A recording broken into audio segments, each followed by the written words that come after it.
যে সমস্ত যুবকরা আন্দোলন করছে, আন্দোলন করে সরকারকে উৎখাত করেছে, তাদেরকে উদাত্ত আহ্বান জানাচ্ছে, আপনারা যে নতুন সরকার গঠন করবেন, এই নতুন সরকার এমন এক সরকার গঠন করতে হবে যার দ্বারা সমাজে ইনসাফ প্রতিষ্ঠিত হবে। কথা ঠিক কিনা?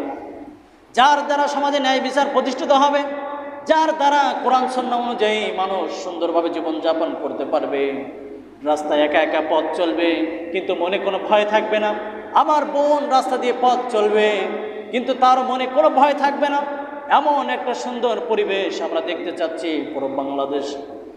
অতএব যারা ছাত্র আন্দোলন, তাদের প্রতি আমাদের উদাত্ত আহ্বান থাকবে, আপনারা যে সরকারই নিয়ে আসেন না কেন, আমরা অন্য কোনো সরকার, কোনো দলমত বুঝি না। আমরা চাই কোরআন সুন্নাহ এবং ন্যায় বিচার, যেখানে ন্যায় বিচার হবে, ইনসাফ প্রতিষ্ঠিত হবে, এমন একটা সরকার আমরা চাই। কথা ঠিক কিনা?